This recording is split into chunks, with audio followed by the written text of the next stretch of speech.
Hi everyone, my name's Nick and today we're going to be going over how to make a MetaMask wallet, fund it, and add networks. I'm going to be taking over some of these videos for LT Snake Plissken. He's a very busy man and I am nowhere near busy enough, so you might be stuck with me for a few of these. Keyword of the day is unlucky. Anyways, before we begin, I just need to let you know that I am not a licensed financial advisor and this is not financial advice. If you require a licensed financial advisor, please seek one out because I am not one. With that being said, let's get into it. Alright, so let's delve first into why we want to use MetaMask, and a big portion of that is decentralized finance, or DeFi as it's called. So basically what DeFi is, according to this Wikipedia page, and it sums it up very nicely, it's a blockchain-based form of finance that doesn't rely on central financial intermediaries or exchanges. Like, think of your banks, think of the tellers, think of, stock exchanges and how people are held to keep track of certain things. Instead, the blockchain aspect of it utilizes smart contracts, and it uses them on these different blockchains and these different networks in order to make sure that people are getting what they deposited in and making sure that there's those checks and bounds in place. Like a bank teller might not give you an extra $100, the blockchain makes sure that that is also happening for decentralized finance. So it's a really smart way of banking in a sense, and it leads to some really interesting farming opportunities, which we'll touch up on in another video, I'm sure. But for the meantime, basically decentralized finance is something that relies heavily on decentralized wallets such as MetaMask. MetaMask is able to handle a lot of different websites. It's able to connect to a lot of different networks. So it's very versatile, and it's going to allow you to hopefully be very successful with crypto and exchanging it online. So now that we've touched up on decentralized finance a little bit here, we're going to touch up on MetaMask and what it is. So MetaMask is basically a software cryptocurrency wallet used to interact with the Ethereum blockchain. We're going to learn later in this video how it interacts with a bunch of different networks. It's not just limited to Ethereum, so it's very versatile, which is great. And it allows users of MetaMask to interact with decentralized applications, or dApps. And basically the way that it works, and I'll show you this later in the video, so don't worry if you're not following 100% right now, is you connect your wallet, your MetaMask, to certain websites, and that allows you to interact with their application on said website. So that is basically in a nutshell what MetaMask is. Okay, so what we're going to do is we're going to go over quickly the differences between a centralized exchange, or CEX, and a decentralized exchange, or DEX. And the main thing we're going to focus on for the purposes of this video is the privacy portion of it. You can read through the rest of them, but we're going to focus on privacy. So basically with a centralized exchange, so that is your Binance, your KuCoin, what have you, it is not anonymous. There is some personal data. You have to usually put in an email, you have to put in maybe a cell phone number to approve your trades.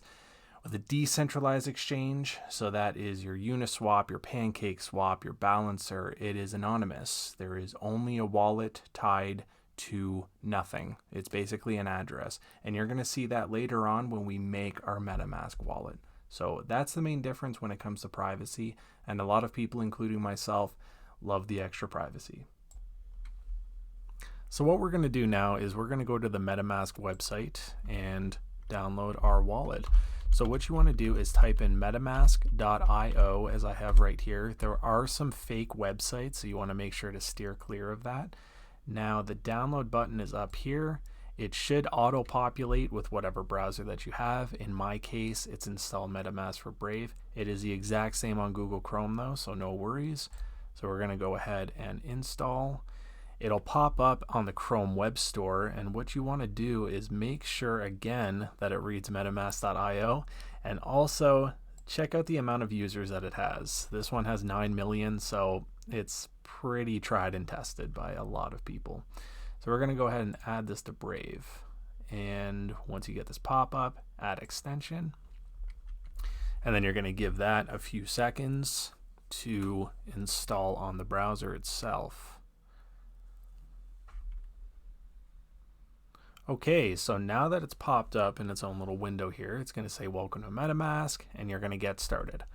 So if you're new to MetaMask, as we are right now, we're going to set up a brand new wallet. If you have a secret recovery phrase already, which we'll get to, you can import it into this browser by using the secret passphrase and importing your wallet into the browser. But we'll create a new wallet. So we go to create wallet.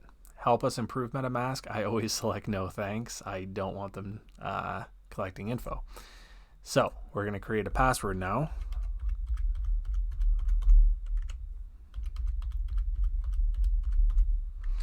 And then after you've created a password, just agree to the terms of use and then create your wallet. Now this page is going to pop up with a video that we're going to skip for now, but it's basically trying to inform you about keeping your secret recovery phrase safe. There's some good tips here about how to store it correctly. I've written mine down on a piece of paper and just kept it safe. Nobody else can see it except me. I've kind of hidden it away. So do what you must, but these are some good tips on securing that. And like I said, we're going to skip this video for now. So click next. And then this is the secret recovery phrase portion.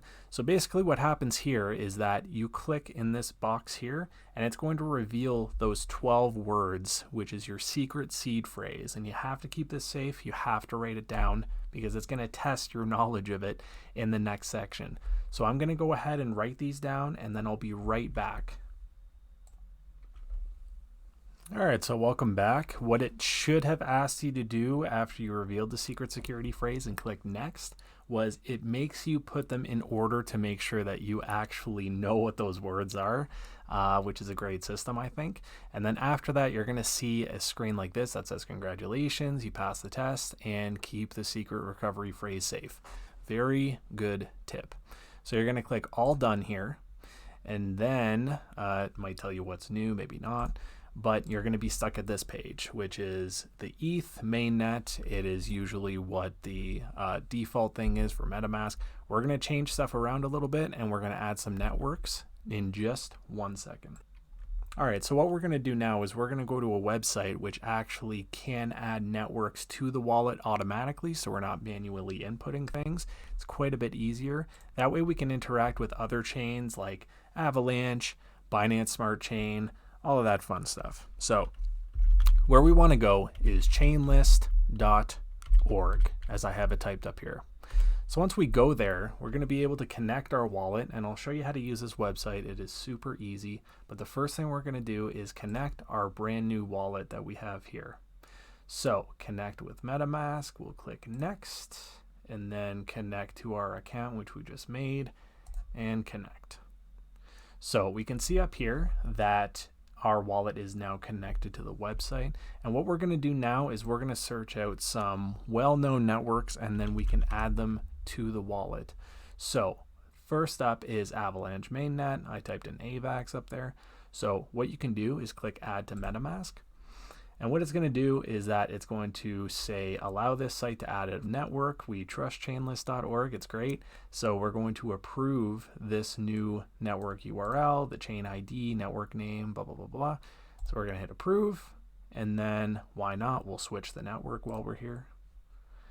And then that is all there is to that. We have a lot of different ones that we can add. We can add HECO. We can add Fantom. All of these ones that are supported by Elk.Finance, we can add to MetaMask with the exact same operation here. So I will be right back, and then we're going to start looking into how to fund the MetaMask wallet.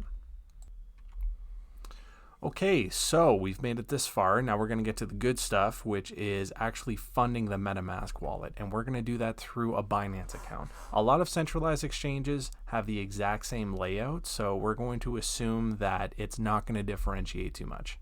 So what we're going to do is go to our overview, our wallet here, and we're going to go to fiat and spot. And as you can see, I have a little bit here.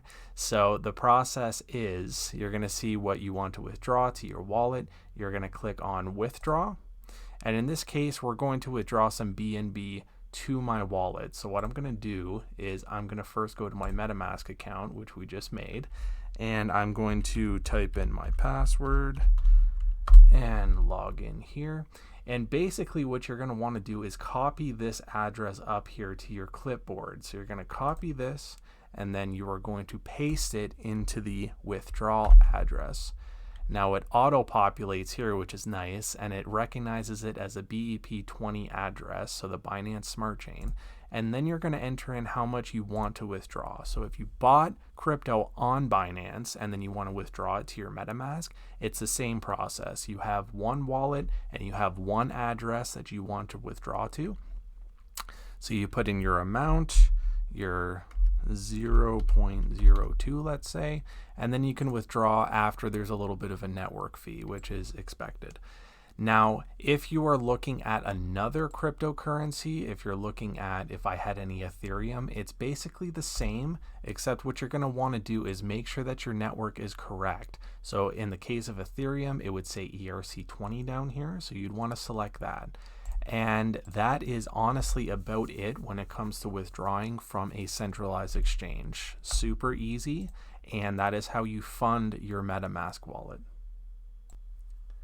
And that is going to be it for this video. We've learned a lot today: how to make a MetaMask wallet, how to add networks, and how to fund it. All great foundational things, and all things that we need to do in order to keep up with Elk.Finance. I hope that you enjoyed the video. If you did, drop a like. That would really help me out. And also comment about things that you're unclear of. I can try to answer as many questions as I can.